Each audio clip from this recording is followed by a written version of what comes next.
এরকম একটা লোকেশন পেলে সারাদিন আসলে এখানে থাকতে মন চায়, বাট কিভাবে থাকবো? এখানে একটা রিসোর্ট দরকার আসলে। মানুষ ঘুরতে আসবে, থাকবে কই? আসসালামু আলাইকুম বন্ধুরা, সবাই কেমন আছেন? এখন আছি আমি, এটা হচ্ছে জাফরাখালী, দৌতলার একটু আগে। তো ঘূর্ণিঝড় রিমালের তাণ্ডবে আসলে এদিকের জনজীবন অনেকটা অসহায় হয়ে গেছে।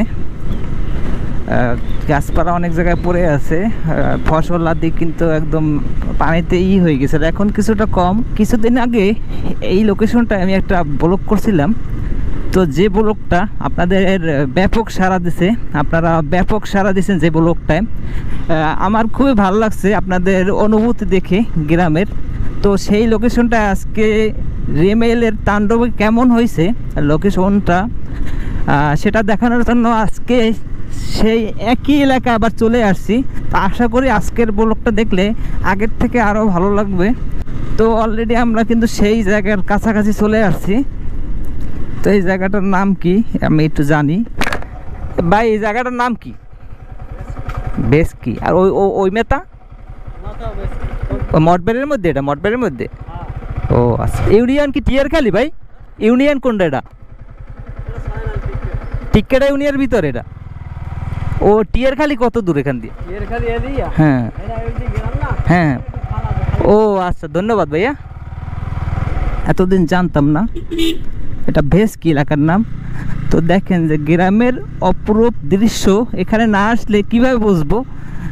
আজকে আমি জাস্ট যেরকমটা ধারণা করছিলাম সেরকমটাই কিন্তু দেখা যাচ্ছে। আমি ভাবছিলাম যে একদম নদীর মতো লাগবে, দুই সাইডে পানিতে ভরা থাকবে, সেরকমটাই একদম বাস্তবে।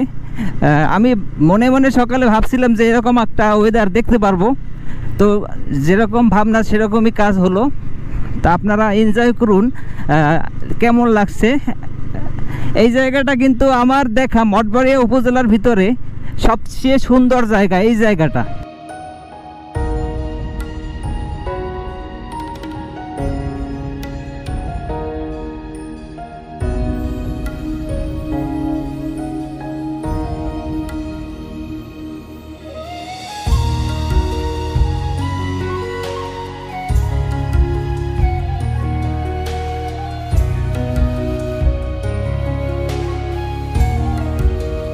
অপূর্ব দৃশ্য, অপূর্ব, এক কথায় অসাধারণ। একদম মনে হইতেছে আমি মেরিন ড্রাইভ রোডে চালাইতে আছি, কক্সবাজার যে মেরিন ড্রাইভ ওইরকম মনে হইতেছে যেন, শুধু পাহাড়টাই মিস করতে আছি। তাছাড়া কিন্তু মনে হয় না যে এটা কোনো ফসলের ক্ষেত। অনেক সুন্দর, অপূর্ব মনোরম দৃশ্য দেখতে দেখতে আমরা হারিয়ে যাই একদম ওই প্রান্তে। তো আজকের এই ভিডিওটা আপনাদের যদি কোনো ভালো লেগে থাকে সবাই এটা শেয়ার করে দিবেন এবং লাইক কমেন্ট সাবস্ক্রাইব করতে কিন্তু ভুলবেন না।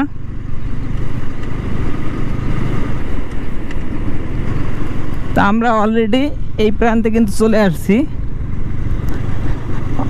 কত সুন্দর তাল গাছ। তো আমরা ঘুরিয়ে ফেলবো এই সাইড থেকে, আমরা ঘুরিয়ে কিন্তু আবার চলে যাচ্ছি সেম রাস্তা দিয়ে। এবারে রৌদ্র উঠছে, এখন কেমন লাগে ক্যামেরার চোখে আমি জানি না, তারপরও শেষ প্রান্তে গিয়ে ব্লগটা স্টপ করে দিব। তো আপনারা এনজয় করতে থাকুন, আপনাদের কেমন লাগছে সে অনুভূতিটা কমেন্টের মাধ্যমে জানান আমাকে। আর নেক্সট কোথায় ব্লগ দেখতে চান সেটাও আমাকে জানান। গ্রামের প্রাকৃতিক সৌন্দর্য উপভোগ করতে যাদের ভালো লাগে সবাই আমার চ্যানেলটা সাবস্ক্রাইব করে দিবেন।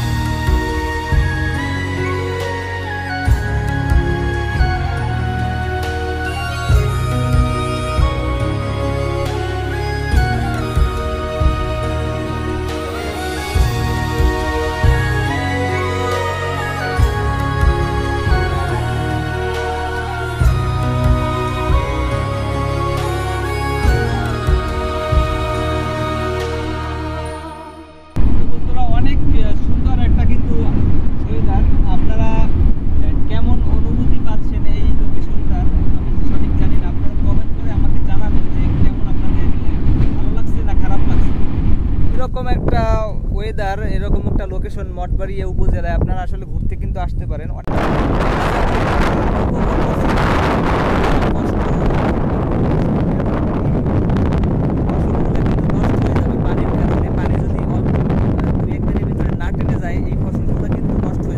আবার ভালো লাগলেও এখানে যারা কৃষক তাদের কিন্তু অনেক ক্ষতি। এই দেখতে পাচ্ছেন এখানে কিন্তু ফসল কিন্তু একদম ডুবে গেছে পানিতে। আমরা সৌন্দর্য উপভোগ করছি, বাট এখানকার স্থানীয় বাসিন্দারা কিন্তু চিন্তা করতে আছে পানি কখন কমবে, কারণ এই পানিগুলো না কমলে কিন্তু তাদের ফসলগুলো সম্পূর্ণ নষ্ট হয়ে যাবে। তো আপনাদেরকে আমি যতটা সম্ভব দেখানোর চেষ্টা করছি, তো বাকিটা দেখতে দেখতে আমরা চলে যাব এখন। অনেক সুন্দর একটা এলাকা, আমি একদম হারিয়ে গেছি একদম প্রকৃতির মাঝে, যে এতটা সুন্দর একটা কিভাবে হয় এত সুন্দর। এই আবহাওয়াটা পাওয়াটাও একটা ভাগ্যের ব্যাপার কিন্তু। তো এই রাস্তায় গাড়িও তেমন একটা চলে না।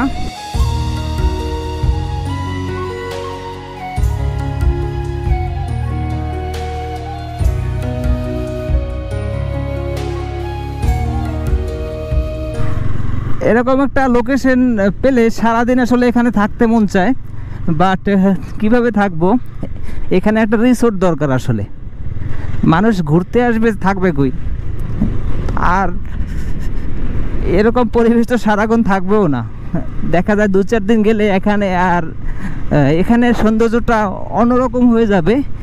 এইখানটা আপনার যে সময়টা আপনি এখানে আসবেন সেই সময়টা কিন্তু আপনার ভালো লাগবে, কারণ এখানে এক এক সময় এক একটা দিনে এক এক রকম সৌন্দর্য এখানে পাওয়া যায় দেখতে। তো আজকের ব্লগটি বন্ধুরা এখানেই শেষ করে দিচ্ছি। দেখা হবে নতুন কোনো ব্লগে, নতুন কোনো লোকেশনে। ততক্ষণ ভালো থাকুন, সুস্থ থাকুন, গরিব বেকারির সাথেই থাকুন। Save date save life. আল্লাহ হাফেজ।